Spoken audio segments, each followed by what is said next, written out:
all being recorded. It won't be. Don't listen to him.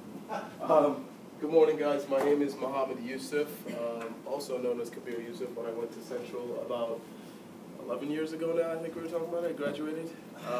This room was not as advanced as it is now, so you guys consider yourself lucky or unlucky, whichever way you want to look at it. I am a graduate of 2003, came in 99, I think, as an MIS major. This room was built, or this building was built towards the end of 2002, I think. Opened to the end of 2001. Right, so we had classes in here for MIS, and I've known Dr. G since then. My first class was at the end of the hallway, and I remember he was the most unfair professor I ever had, because he actually made me think. In most cases, most people don't know what MIS is, but I'll give you guys a brief background about who I am, what I did, and how I kind of went through the course and went through the degree and where I'm at. You guys are freshman, sophomore, mixed, not mixed? Mixed. It's 8 o'clock. I never took an 8 o'clock class in my entire time here, so I understand that you're still asleep, some of you, especially because it's a Monday. So, but join me in waking up. Trust me, I was up at 5:30 this morning, so I don't feel so good either. But it's a mixture of what, upperclassmen? All 11. Pardon? MIS 201, all 11. Okay. All right. MIS. I chose the degree. I actually came in as a computer science major, and then I was sitting in a room doing some coding, and it was dark, and it was me and a computer, and I said, I don't want to do this for the rest of my life. So I got up and I switched. I came in and I met Dr. G as an advisor. I spoke to him and said, look, this is what I want to do. I don't know much about this degree. What should I really do? And he explained to me. I spoke to a bunch of other people, and in my junior year when I declared a major, I declared MIS. And since then, I haven't looked back, and I'm pretty grateful. I work as a director of IT for a consulting firm in Farmingdale, New York, based out of New York City, Viacom, not to be confused with Viacom, who owns MTV. We do support Viacom, though, that does own MTV, so anybody looking to get on a good show at MTV, I can put in a good word for you. We are probably one of the largest private firms in the New York metro area, about 150 people, about $170 million revenue is what we do each year, both in IT sales, from a hardware perspective, and consulting. I've been with them now for 7 years. Prior to that, I was working for a smaller partner, Third Eye Technologies. I was working as a director of client services. My job was strictly to deal with customer relations and customer service complaints, customer sat complaints, and customer service issues. Prior to that, I worked as a construction worker. When I first got out of college in 2003, and the IT world was awful, I decided I was going to lay roofs and put up gutters. Did that for about a year until I almost fell off a roof and realized that this was not for me because I'm scared of heights. So, hanging off a roof by gutters for about 45 minutes while the wind was blowing was not exactly a good thing. I would rather code than do that. But that's been my journey. Got my MBA in 2009, actually. Graduated 2009, salutatorian of my class, my MBA, and currently getting my PhD in information systems. As Dr. G was saying, I'm all but dissertated. The toughest part of the degree, which he neglected to tell me, was the dissertation, because the classwork was easy. Well, now I never asked, so he just never told me. Thought advisors were just supposed to tell you. It's been a great journey for me from an IT perspective. I sat here in this class just like you. How many of you are MIS majors, or haven't declared at all, or don't know, or just kind of sitting here in the 8 o'clock class and going, what the hell is this guy talking about? How many of you are interested in technology and considering following technology, or am I just sitting here and talking to myself? How many of you are awake? That's a lie. It's definitely a lie, because the presentations I saw, some of you were still sleeping. But from a technology perspective, MIS, Management Information Systems, is a very interesting field. It gives you an opportunity to deal both on a consulting perspective as well as an engineer, right? You have a choice whether you want to deal with storage, you want to deal with networking, you want to deal with, analysis like some of you guys did. The guys who just did NetStat, right? Those type of analysis and business intelligence analysis is what's happening in the industry right now, right? The guys who did the analysis on online travel, like I can't go on and on about some of the presentations and some of the things that we're given where we're brought in to just do an analysis on an organization's environment. So you might think that wasn't important, but if you do choose to stay in this degree, in this field, the highest level of that field, that's what you're going to be doing, right? It's basically being brought in and paid tremendous amounts of money per hour to tell people about their environment because you're a subject matter expert. Like that's what the expectation is. That's what you're expected to do. You're expected to be the guy to come in and say, okay, you know, how many clicks are being used on Facebook, right? You know, how many people utilize online travel, right? Why are they using, you know, Expedia versus Kayak? And you will see people throw money at your feet for something that you would think it's so easy for them to do, right? The example I have to talk to you guys about today is a pharmaceutical company who brought us in to basically do the exact same thing and shelled out almost $5.5 million for about 10 weeks worth of work. It's a very lucrative field depending on what you decide to do, right? Many people here in this field, some of my colleagues go in and they decide that they want to be the ones at the keyboard, they want to be the ones doing the programming. Some of them decide that they want to be the ones that go in and actually install the equipment. Others decide they want to sell it, others decide that they want to design the architecture around it and the consulting around it. So it all depends which direction you want to go. IT gives you the ability to spread your wings and do so many things. And I always say this to people, we are the only industry that may be a cost center, but we're always needed. Just think about it for a second. Everybody uses a phone, don't they? It's technology. Everybody uses a computer in one way, shape, or form. It's technology. Think about booking the tickets, right? Utilizing Facebook. How many people here utilize Facebook or Instagram? Show of hands. Show of hands if you don't. Right? Think about that for a second. So the consistent use of Facebook, the consistent use of Instagram, right? You guys did a search there on the number of clicks, the number of likes, right? I think, where was the group that just did the number of likes on Facebook? Show of hands. Right. You saw that. You saw all the likes and the changes. Now, imagine that. Organizations are using that information to market out to you. How many times have you clicked on something that you liked, say Coca-Cola or something interesting, and within the next 3, 4, 5 times that you're utilizing your browser, you see that ad there? Has anybody ever experienced that? Right. They're gathering that information. That's what you guys just did. That's a lot of what this is. It's all analytics, right? They're now gathering all this information to utilize it to better understand who we are, how we do things, in order to better market towards us. That's what this industry is becoming. It's no longer about, you know, the desktops and phones. It's all about information. It's all about data, right? The amount of data that you have allows me to understand you better, right? Maybe it's only Nike sneakers that you click on because that's all you like. So from now on, I'm going to pump information to you about Nike. I'm going to mail stuff to your house. I'm going to send you messages to your phone. But all these analytics, all these different things are what kind of get you to get these organizations to understand us a lot better.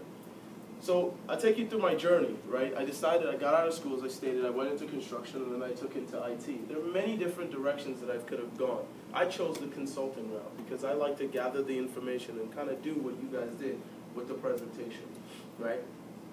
I have a team of 12 people that I work with that report to me, right? Their job is to go out and look to these different accounts and, pardon me, consult to them. Tell them what it is exactly that they need help with, right? We go into these organizations and understand what exactly their challenges are, what exactly some of the things that they face, right? I'll give you a perfect example.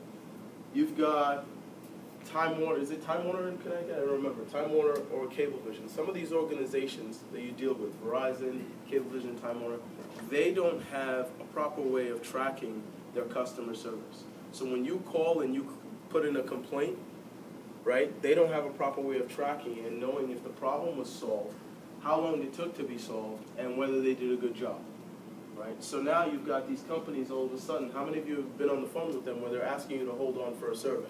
Right? How many of you have been on the phone with a company that's asked you to take a survey? Right? Show of hands. All that is gathering more information. So I decided to take that route, and I was involved in doing that, in helping deal with customer satisfaction, and helping understand how to bring, an end to some of the pain points that some of these customers have. After doing that, I decided to get into the engineering field. I started becoming the guy that, the hands and feet on the street, going in, installing machines left and right, setting them up, building them, putting them together, building the infrastructures.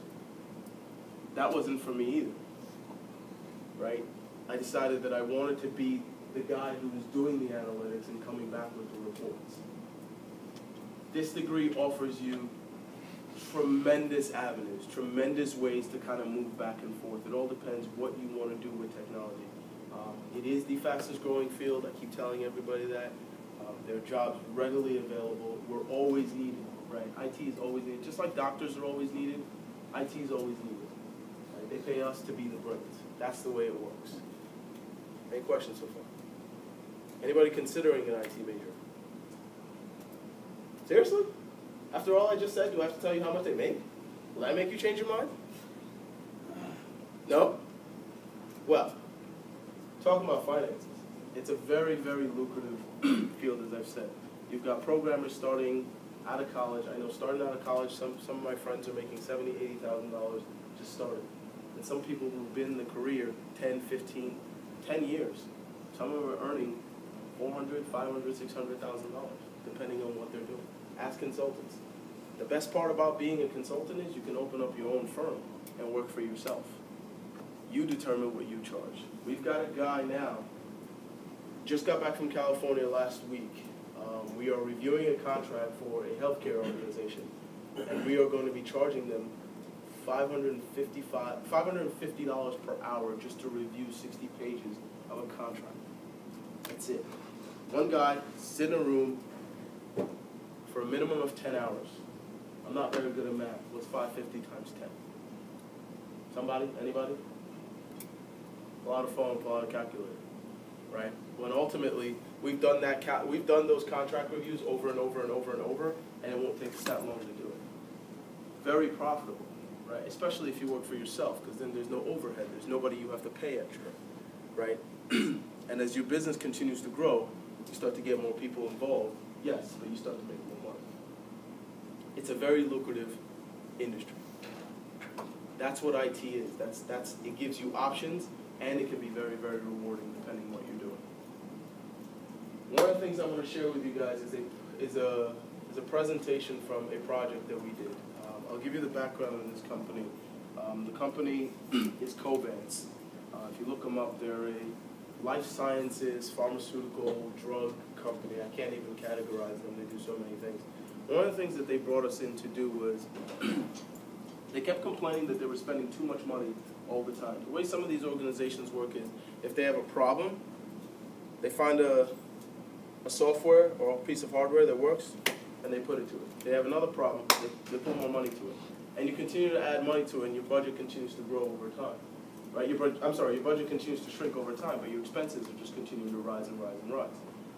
We were brought in to look through the environment that they kept spending money on, which was their monitoring environment, right? To figure out, when things go down, how do they proactively stop it from going down? How do they know if they've been spending too much money on it?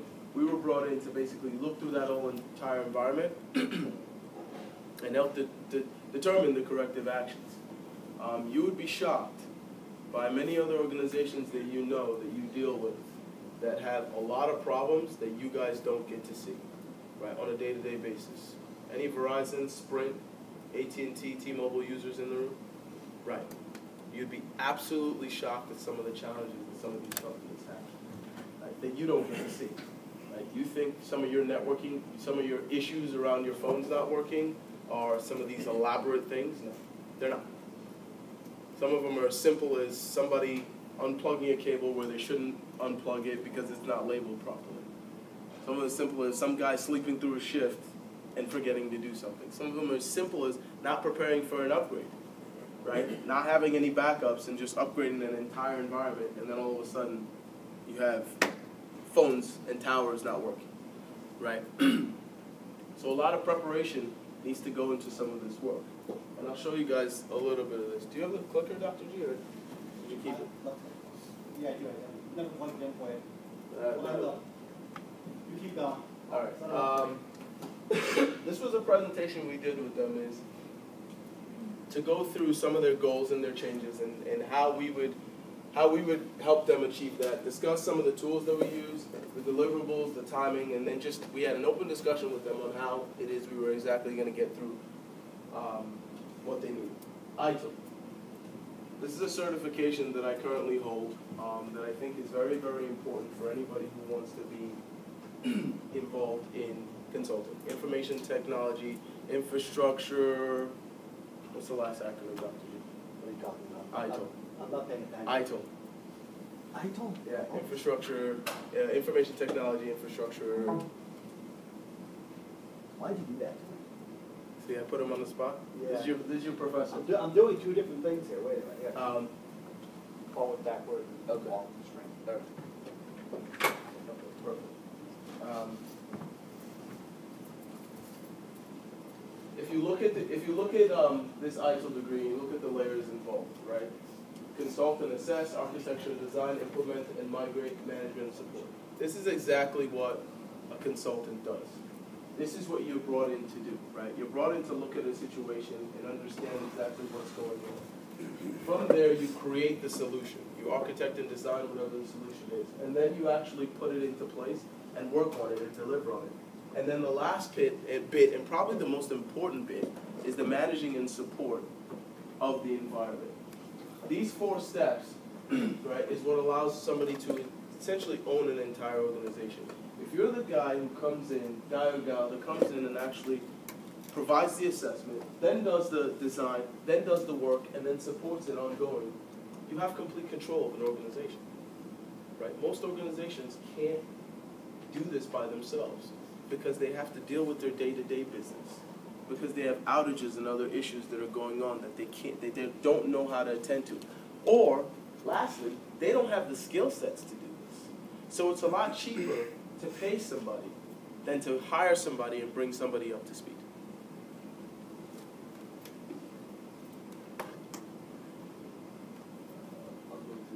So what we decided to do was to take a process-led approach, right? We wanted to look at their process and say, okay, if this happens, what's your plan to address it? If this happens, what's your plan to address it? If plan A doesn't work, do you have a plan B to follow up? If plan B doesn't work, do you have a plan C to follow up? Right? That's what a process-led approach is, right? We set the policy, we document the procedures, right? Plan, do, check, and then set the measurements to determine whether the policy is successful. Because one of the worst things that organizations do is put something into place and then don't check whether it works or not, right? How many people here drive a car? Right. When was the last time you changed your battery in your car? You? Okay. Next person. Last time. Some people have never changed it. So you just leave it there. And then one day you get up and your car doesn't start and you go, why won't my car start? Well, guess what? Could be your battery, right?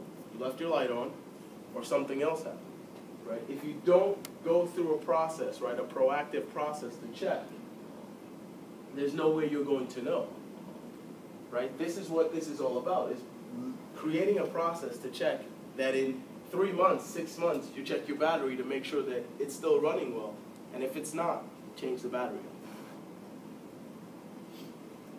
So, standard operating procedures is probably, one of the key things to make this happen, which is you put certain policies in place and the company knows that, when you bring in somebody new from work, these are the processes that you go through to get them brought in. They bring their driver's license in, they bring their social security card in. You take them in, you fill out an application, you explain to them the rules, you go through the training process. This is the same standard operating procedures, which was an SOP is, same standard operating procedure that you use for every single employee, because once you build that in, it becomes second nature into the organization. So we then went through and said, where is it that we can help you, Covance, right? There were 4 different areas within their project charter, which is first one is event management, right? We talk about the maturity of it within the environment, how well do they do it, right? on their IT value, how high is it? Is it high, medium, or low? How important is it for them to get done? And then in 2014, were they building it from scratch, or did they have it existing and we needed to work on it? Event management. Event management essentially is when there's an outage, or when there's a trigger, or when there's an event, or where there's an attack, we help them get it notified and immediately find a remedy. So let's take, for instance, there's an outage in the data center where all of a sudden nothing's working, right? That sets off every single possible alert that exists. Do they have a way to track that? Do they have a way to know that that's happening? What is their action plan when that happens? For this organization, it was very low, which is very dangerous for a pharmaceutical company, right? When you put in all these different drugs out, take for instance, the Ebola outbreak that seems to be everywhere, right? How do they know that in the case of these events, they have drugs that are in place, or they're working on them, or it's on a priority list? Right? If the technology goes out and they can't react quick enough to manufacture these drugs, that's a problem.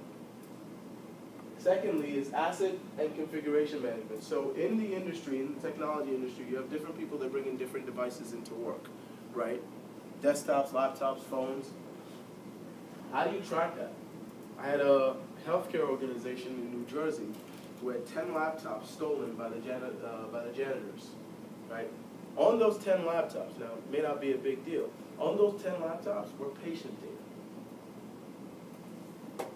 Now, everybody in this room has been to a hospital one way, shape, or form. How would you like it if your personal patient data was out there and you didn't know? I don't think that would make anybody happy.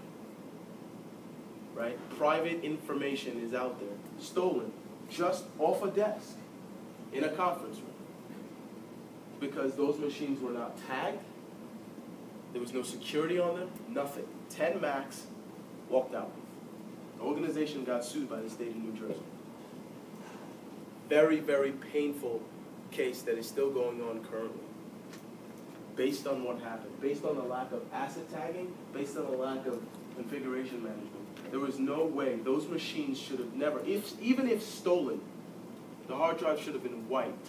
Some form of security should have been put on to prevent valuable patient data going out into the world. Vulnerability management. Vulnerability management. How vulnerable is your environment? How easy can a hacker come into your environment? Somebody name for me, I know this has been in the news, some of the most recent companies that have been hacked by hackers. Anybody? Sony. That was a couple of years ago. The entire PlayStation network was hacked. Anybody else? Target. Another one. Most recent. Kmart. One most recent. Home Depot. Right? Think about it. Vulnerability. How do you deal with that? Hey, how many people here have shopped at Target? Right? So you're essentially at risk with that hack. Right? I've been a victim of credit card fraud. Somebody decided to take my credit card and spend about $1,500 at Babies R Us. I don't know what they were buying for. $1,500 on baby gear is a lot of money. It's being a pretty important baby. But if you think about it, we're all vulnerable to that, right? Because you swipe your debit card at any machine, that's a risk. Right? You pull out money even at an ATM, that's a risk. Any online transaction, that's a risk. What keeps so many people from utilizing the online business? Because they're so concerned about security. Right? So this organization had no way to track vulnerability management. If you think about it, an organization that creates drugs to cure people, your competitor can hack your environment to get the drug, put it out before you do. Loss of business, yes or no? Yes or no? Right. Vulnerability management. And service improvement. I talked about this before. Customer service is probably one of the most important things in this industry, in any industry, right? The satisfaction of your customer keeps them coming back over and over and over and over, right? No way to measure service improvement. Now, the interesting thing within IT is service improvement is two ways. As an IT organization, everybody that works for you that works in your organization that you provide service for is your customer. So, right, if I'm running the IT department and you guys are all the employees of company X, you guys are all my customers, right? You guys need to be satisfied. Now, you guys could be in the customer service department providing service to the people outside, but at the same time, there are two levels of customers. You're my customers in the IT field, and the customers outside are your customers. So that service improvement needs to exist. So if you look at this, right, we had to build all of these from scratch because they didn't exist.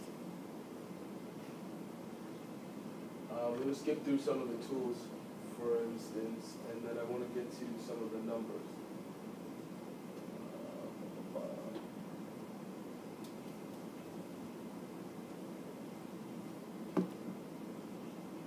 So, if we look at project deliverables, right? So, when we go into this project, we have to tell the customer, this is what we're going to deliver to you at the end of the project. We're not just going to charge you X amount of dollars and not give you anything back. First thing we have to do is deliver a solution design, test and implement it, roll out, deliver all these different steps within the organization, right? And how we're going to deal with it from a process engineering perspective. And most importantly, I think on this, is the last bullet, which is provide a process training, right? What sense does it make if we come in and we do all this work and we don't train these people? It's useless. We're going to keep coming, they're going to keep coming back and back to us, which is great. I want their money nonstop, but they also need to be able to do what they need to do. So training is one of the most important things, right? This next thing is, this is a Gantt chart, right? Looking at project scope and timeline. We needed to provide them with a timeline of how long this is going to take so they can prepare. So if you look in this first slide, the discovery took us about 2 weeks. In this discovery process, we went in and we interviewed every single person that was related to this process. Those are the only people that have the information. We needed to gather the information. We sat down in a room, gathered all the different questions, had them take surveys in order to understand what was going on. Second thing was then, through that discovery, design the solution that we wanted, based on the customer's budget, right? We can design a Cadillac, but if they can only afford a Camry, it doesn't make sense. Got to put everything into perspective from a budget view. Implement and test. 6 weeks to implement this in environment and to test it. Pilot deployment, right? We deploy the pilot into the environment and let the user start using it. Roll out for the rest of it was about 8 weeks, and then the handover, the transition with the training was about 2 weeks. The interesting thing about this is we kept the schedule as close as possible. Now, within some of the other projects that I've dealt with, some of these have run a lot longer, right? In that sense, then you need a change order within the organization to basically say, hey, look, this is going to take a lot longer, and you have to figure out how that's going to affect the budget, right? Because if you budgeted $1 million, and now you've got a step that's going to take an additional 3 weeks, and that's another maybe $50,000, $60,000. You need to get some sort of approval to go through it. So here's the project cost, right?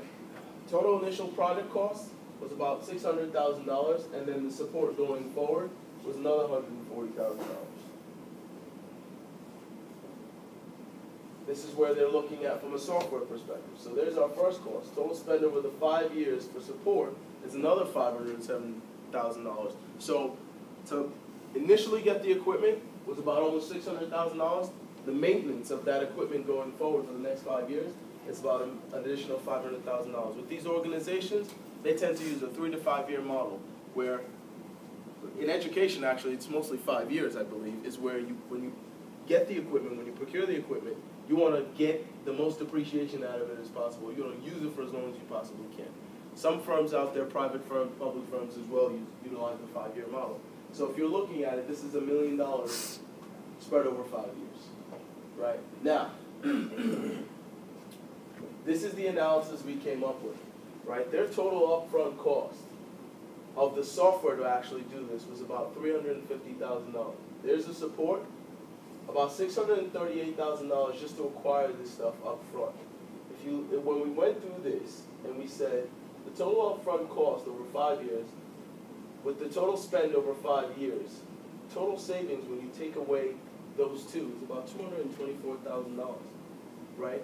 In net, we were saving them almost $450,000 to do that project right now than to wait the time. What we didn't factor into this is the loss that they gain with every single incident, potential vulnerability attack, potential security risk, because those cost money to an organization, right? Target loses money, loses customers when they're attacked and people are afraid to shop in their stores. Home Depot, Sony. You can't quantify those, right? We don't put that in here it's to say, you know, truly you're saving a lot more, because for every customer that doesn't come back because you were attacked, you're losing $200 per customer, and you're losing 100,000 customers, right? Those are difficult to quantify, right? When you go into this field, when we work with these organizations, you have to understand exactly what the problem is, what the challenge is, what it is that they're looking to get accomplished, right? If you have a good understanding of what it is that they're trying to do, it's very easy for you to build a solution. And what's interesting about these type of solutions is that they can be used against all industries for all different customers. Everybody has almost the exact same problem. That's what makes this field so great, is that you're essentially reproducing something that you've already done. This solution here allows this customer to deal with some of their security risks and at the same time be able to gather valuable information they can use as analysis in understanding their environment better, in understanding their customers better, and in understanding the different things that they need to do to push forward. Right? Business intelligence is one of the most important fields of technology. Every single time you guys send out a text, you click on a link, you take a picture, you post a picture, organizations are gathering data about you, right? We're finding out a better way to understand each person. I mean, think about it for a second, right? You pick up somebody as a friend on some form of social networking, some form of social media. You look through their entire history, right? Don't you gather every single thing you could possibly know about them based off of that? How many people make assumptions on somebody based on what they see on Facebook? Show of hands. Realistically, you've never assumed something about somebody based on a picture they post, a quote they post, or something like that. That's exactly what these organizations are doing.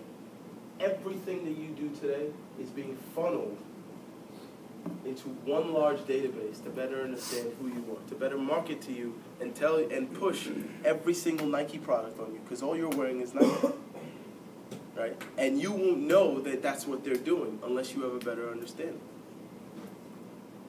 right? Every hair gel product, every car. Think about the way technology is moving right now. How many complaints must have come in that now you've got Chevy that's got 4G available in their cars. You have now got Wi-Fi in your cars, right? So now, when you're traveling on the road, when you think you're safe away from the technology and just the phone, now you can use all your devices. So not only have they made driving a lot more dangerous, they found a way to gather more information on it. And that's what this is, right? We're all, in my eyes, we're all part of one large experiment. And they continue to gather the information, and unfortunately, it can be used in a positive manner or a negative manner. Negative, obviously, as you can see with the hackers from Home Depot and all the other places. But positive in that it's allowing the environment, the society, everybody to grow and better understand each other. And businesses are taking full-fledged advantage of this through all the different forms of social media. Any questions? I knew I threw a lot at you. Another interesting example, if I might. Go ahead. The New York, New Jersey Metro Authority Yep. has just launched an app for our commons. Yep. And they are trying to get everybody that uses subways and buses to use the app. And what they're doing is they're looking at clustering of where you're located, using that app to track your location, and tracking wait times on platforms for subways, and tracking transit times. Like, under the guise of if you're a disabled person, you say that in your profile, they can tell how long it takes disabled people to get from point A to point B based upon the subway system, the way it's structured. But they're really creating a huge database of everybody's location, everybody's movements, that has that app on their phone around New York City. So, interestingly enough, we're working with the MTA on they're making a big switch on all their networking equipment. Everything is being uprooted, and we're bringing in all the new equipment. The meeting is actually today. And that is some of the reason behind it, right? They want to be able to connect quicker. So if you think about it now, all this information that's being gathered can be used positively, right? If they look at it and it says, train 2 coming from 34th Street to get all the way uptown is taking 45 minutes, they'll understand that as people check in, right? This information is valuable. To the plain eye, it might not be, but some of the services that you've gained, right, is based on all these information that's been gathered. Some of the restaurants that you go to dine at that, their services improve is based on reviews that people are posting on Yelp, right? If you're posting negatively about Coke or Diet Coke or Pepsi or whatever it is, they're gathering this information. They have somebody whose job or team whose job it is to gather this information. So every review you put out negatively of a product is adversely affecting some organizations, right? We are more in touch with these companies today than we've ever been in the past. And they're more in touch with us. And that is why this information is so important, and that's why this field is so dynamic. Because that's what it is today. 3 years from now, could be a complete shift to something else. Because when I was coming out of school, this was not even existent. I think Facebook just started. I think it actually just started. And it was only open to college students when Facebook started. Right? There was no Instagram. There was no Twitter. Right? Websites were still the hot thing at that point. Right? But think about that drastic change in 11 years, where it might be another 11 years from now. Questions? Comments? Anybody interested in the field? Yes or no? Come on, I've got to sold somebody here. So what are the majors in the room then? Or deciding, or what are you thinking about majoring? You? Counting? Good idea. Business management. Counting? Anybody else? Undeclared. Gotta speak up. Undeclared? Yeah. Undecided? Management? Counting? Marketing? Business management. Business management? Counting? Marketing, business management. Nice.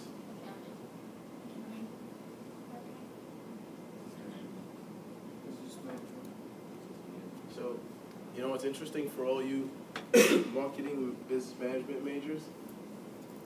You're going to need this stuff, right? All you marketing people, you're the one that this data comes to. Am I right? How many are coming to the workshop this Friday or Saturday? Anybody here coming up? You should. Bunch of students in the other class. We're actually doing a business intelligence analytics workshop, one-day workshop both Friday and Saturday this week coming up. We're using the same software. We're actually going to play with that same case this Wednesday in class. We have low software, low dashboards and things like that, and look at how the stuff interfaces, and not get too deep into the database side of it, because that's complicated, but provide you a database and provide you the schema of the database and whatnot, and then show you how to use software to build dashboards and do some of the things that Mohammed was talking about. Everybody involved in business management, everybody involved in marketing, this is the stuff. This is what you're going to be doing. This is the data that's going to run across your desk, and you're going to be forced to analyze and determine how is it that I'm going to market to a segment of 18 to 25-year-olds, 26 to 30-year-olds, 30 to 50-year-olds. How am I going to get them to use this technology? Because that's what's happening. That's what's changing. You've got people that still won't use smartphones because they don't trust technology. As a business management, as a marketing major, it's going to be your job at some of the biggest firms, right, to determine. WPP is one of the big firms in New York City, a marketing agency, advertising agency. It's your job to get to these people, right? You're going to need to understand the analytics of data. You're going to need to understand, well, all this stuff that's coming in, I've got 3 million likes of this specific product. How do I turn it? How do I quantify it and turn it into money? Right? Because at the end of the day, isn't every organization out to make money? Except for a nonprofit, who's also out to make money. Right? That's what they're going to ask you. They're going to say to you, okay, your name? Dave. Dave, here it is. We've got 10 million likes of this. Turn it into money. Right? Because they're spending all the money to create the web pages, to run the advertising, and say to you, how do I make my money back? Right? How do they make their money back when they put all this information in front of you guys? Right? The accounting person's going to come to you and say, Dave, I got $10 million being spent. What's my return on investment? Am I right? You want to know. She's shelling out something to you, and she wants to know, how am I getting my money back? You have to be able to understand this stuff to be able to make the money. And believe me, ladies and gentlemen, the money's out there to be made. You will be rewarded significantly if you can turn this stuff into profit for an organization or revenue for an organization. But underlying the base and where it comes from, that's why this degree is so important. That's why there's a synergy between management and information systems, is that we're working hand in hand. What she puts out and you market, I help you get to. And if you can understand how to work better with the IT people, understand, but not necessarily just the bits and bytes and the hardware and software, but the brains, the intelligence, the analytics behind it. You're happy, and the people who hold the money are happy. If the people who hold the money are happy, you're still in a job, and so am I. That's how it works. Questions? We good on time? 2 minutes. Questions? Comments? Got something? That's it, folks. Great, great, great degree. Have an understanding of it. Those of you who are accounting majors, understand it. Those of you who are marketing, business management, you're going to run into this stuff. And you need to have an understanding of how they all work together. I appreciate your time. Thank you very much, guys. Thanks for putting me on the spot. ITIL now I'm going to give you a history lesson in front of all these people. ITIL is the name of the organization now. It is no longer known as the library, which is what that last word stands for. Okay? But it's no longer known as that. Historically, several years ago, they changed from the Information Technology Infrastructure Library Group, which is actually 2 different companies whose names I don't remember, formed a partnership to create a third company, and that partnership actually owned the intellectual property rights to ITIL, and they changed from the library to ITIL, and that's all it's known as now, so you're not expected to know that it's actually the library. The reason I asked him that question is because he forced me to get the certification a couple of years ago. That's why I asked. But it's known as ITIL. It's known as ITIL these days. Yes, it is. We're done. See you next Thanks, class. guys. Read Chapter 6, and we'll go over some of the BA stuff, BI stuff next class from Chapter 6. Okay, so make sure you have it ready.